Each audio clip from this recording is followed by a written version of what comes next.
Hello les accros de la déco, vidéo numéro 3 spécial salon. Si vous n'avez pas vu les premiers épisodes, je vous les mettrai en barre d'infos. Vidéo 1, vous savez maintenant aménager votre salon. Et vidéo 2, maintenant vous savez quoi choisir comme mobilier. Aujourd'hui, on va parler plus de la décoration. Mais avant cela, je tenais à vous partager un commentaire de Radio Scrap qui nous parle de son vécu avec sa table basse. Ah, les tables basses, je me bats depuis 2 ans. Mon chéri ne veut pas la changer, mais elle est immense, 90 par 90. Impossible de la déplacer pour passer l'aspirateur sans mal de dos ou les bleus au tibia réguliers. J'adore les vaisseliers. Donc c'est un commentaire qui était sous la dernière vidéo justement spécial salon. Tu vas me prendre pour une folle, mais j'en ai commandé un pour Tada, ma salle de bain. Et bien c'est super, je vous ai parlé justement dans le mobilier qu'on peut très bien déplacer son mobilier et interchanger les meubles. Et bien là c'est un super exemple de mettre un vaisselier dans une salle de bain. Plutôt innovant, bravo! Alors, prenez de quoi noter parce que nous avons 5 catégories au niveau de la décoration dans son salon. Numéro 1, c'est le groupe des textiles. Alors, les textiles, nous avons plaid, coussins, tapis et aussi rideaux. Les textiles, c'est vraiment la touche finale de la décoration et ça rajoute énormément de chaleur à un intérieur. Je le rappelle, pensez bien à harmoniser vos textiles pour une belle cohérence. Évitez finalement de faire avec vos différents textiles un effet brouillon, bazar, un effet un peu fouillis.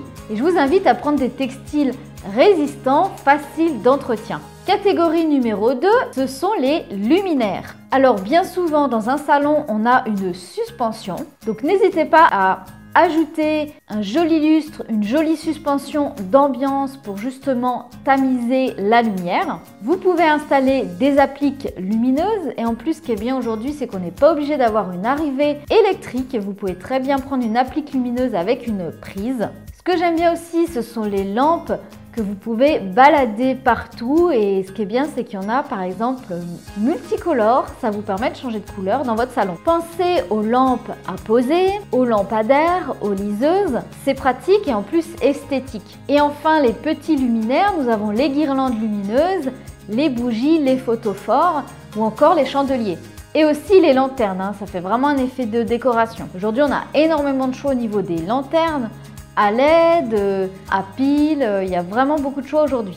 Catégorie numéro 3, les accessoires muraux. Alors là c'est pareil, on a beaucoup de choix. D'ailleurs j'avais fait une vidéo pour animer ces murs, je vous invite à aller la voir. Par exemple vous pouvez installer des miroirs, des toiles, des tableaux, des stickers ou encore des citations. Des accessoires en tissu comme le macramé par exemple. Ou encore des pêle-mêle, des photos d'inspiration. Enfin, il y a beaucoup de choix aujourd'hui pour animer ces murs vides.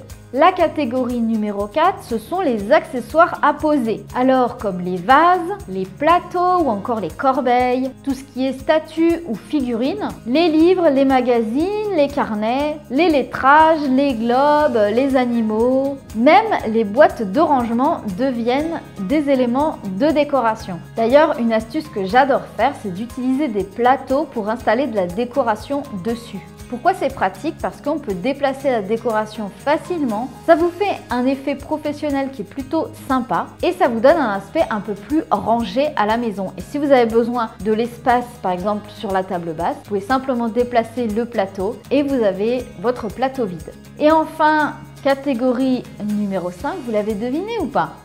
Ce sont les plantes, les fleurs, mais aussi les plantes artificielles. Alors, les plantes artificielles, on a le débat pour ou contre les plantes artificielles. Alors au début, moi j'étais plutôt contre parce que je me disais oui, les plantes artificielles c'est du plastique, c'est moche.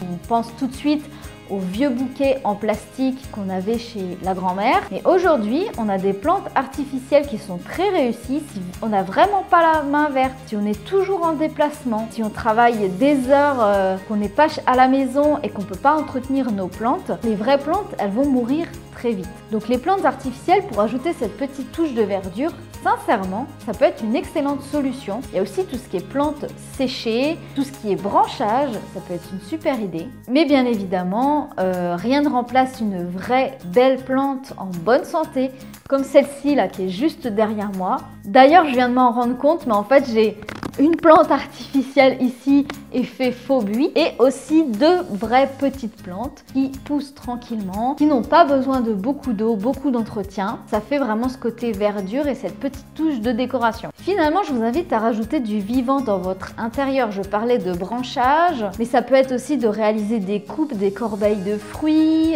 de légumes ou encore d'installer des pommes de pin, des pierres. Ça, c'est tout à fait possible aussi pour rajouter de la chaleur et de la nature dans sa maison. Une astuce qu'on retrouve dans les émissions de décoration et chez les décoratrices, c'est de regrouper les objets de décoration. Au lieu, si vous voulez, de faire à chaque fois un objet de décoration éparpillé, c'est de les regrouper par 2 ou 3. Tout de suite, ça va vous donner un aspect professionnel. Par exemple, 3 bougies, 3 plantes ou encore une lanterne, une bougie et une plante par exemple. Si vous avez d'autres questions sur l'aménagement, le mobilier ou encore la décoration de salon, n'hésitez pas à me les poser en commentaire et j'essaierai d'y répondre en vidéo. Excellente déco du salon à tous, il n'y a plus qu'à. Et suivez bien la botte secrète fin de cette semaine parce que vous allez avoir des surprises. J'espère que vous serez au rendez-vous et n'hésitez pas à vous abonner pour suivre les aventures déco de la botte secrète.